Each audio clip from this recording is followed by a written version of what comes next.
back to another video, guys. So today we're doing something a little bit different, kind of an experiment here of a new product.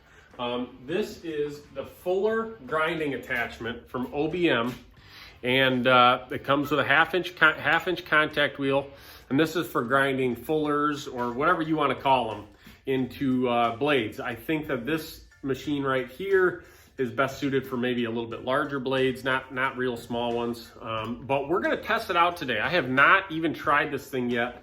It's on a tool arm. It doesn't come with a tool arm, you have to add one. And I think that this tool is around 120 bucks, something like that at the time of me filming this. About 120 bucks, really rock solid, beefy attachment. And you can see that there's some interchangeable wheels right there. This is a half-inch contact wheel. Looks like you would just probably pop that nut loose, and you can put in a bigger wheel as well if that's what you wanted. So that being said, I'm gonna find a piece of scrap laying around here somewhere, and I'm gonna test this thing out and kind of show you my thoughts on how it works. And what I'm planning on doing is mounting a small piece on the OBM bevel jig. That way, like if you were doing a large knife, you could mount it on this jig and make sure that you're at the perfect height. Like kind of put it on your platen and your work rest, and you're at the same height on both sides. You could switch it back and forth, and that way it would keep everything even. You could do it freehand as well, but I feel like this would probably give you a little better results. So that being said, I'm gonna find a piece of scrap somewhere around here and kind of show you how I'm gonna set the grinder up to use this thing and kind of just see how it works and take you guys along for the ride. So stay tuned. All right, so what I did is this was an old scrap knife that I messed up a long time ago, and I put it on here, and I just used a little clamp to hold it in place, which if you were doing this on a knife you cared about, you would use the screw holes in the handle and mount it with, this comes with a screw and a little nut to mount it in these individual holes you can see. And that way, when you go to grind your fuller, you know exactly where it's at on one side. You can flip it, use the same holes on the other side, and your fuller will be identical as far as the height goes on both sides. As far as where you're gonna start it, I think that's on you. You could probably use some sort of a guide, but I think just marking it as far as measuring off maybe where your grind is or whatever, that's up to you. But I still think using this jig really works well with this system to give you just kind of a little more precise results. You could freehand it, I think, and it would turn out fine, but I'm gonna at least try it with this and kind of see how it goes. So that being said, I've got this set up. You guys can probably see this is a worn out Red Label 120 grit ceramic belt. I'm just gonna see how that cuts with this. And I've got it set up on this articulating work rest that basically just makes it to where you can change the height of where you want this mounted at. And I kind of just eyeballed it and scratched across there, and I can see that it's gonna kind of do what I want it to do as far as the test goes.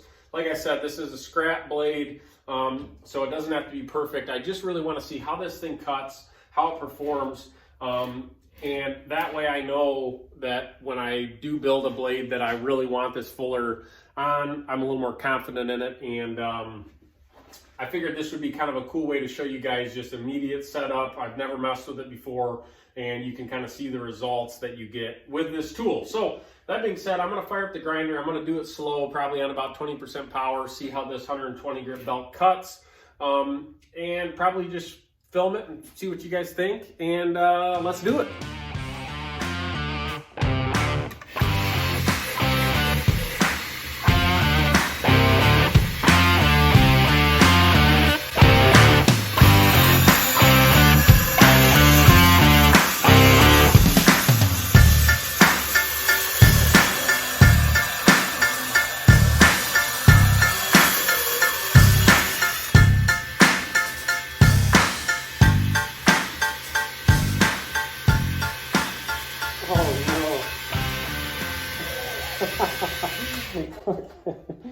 Well,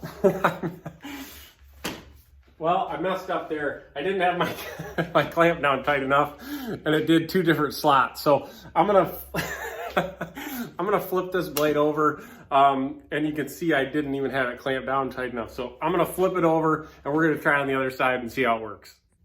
All right, take 2. So like I said, don't do as I do, do as I say. Use the handle holes to lock this on the jig so it's rock solid. Don't use a clamp like this. Like I said, this is just testing this a little bit, and I'm failing so far. So let's fire this up. I've got it in there. It's pretty solid now, and let's see how it cuts.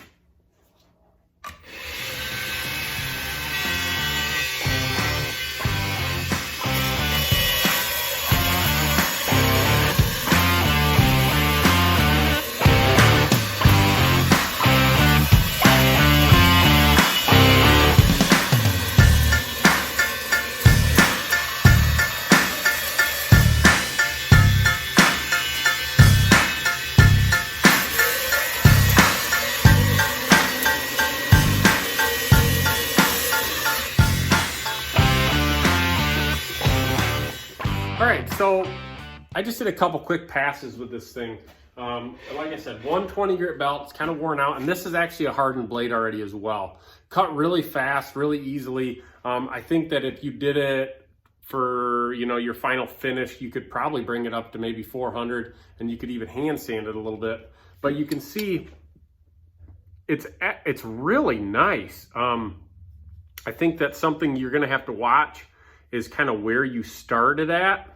Like, and you kind of have to feather it in a little bit there. And you can see I just brought it along that whole thing right out the end of it.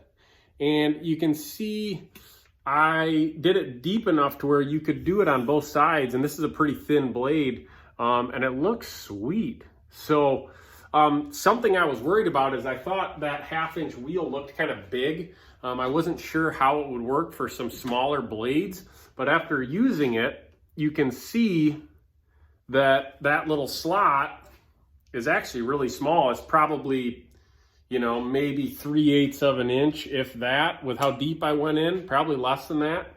Let me pop it off here real quick and show you guys. So, like I said, if you were doing this and you really wanted it to be right, you'd use the screw holes. This is just a test, but really cool. And I didn't try to make it super flat. I just wanted to really see how it cut and how it worked. And I'm really happy with it. You could see I made a few passes and kind of looked at it, and you could see where I wasn't quite deep enough on the end, so I kind of put a little more pressure there and evened it out.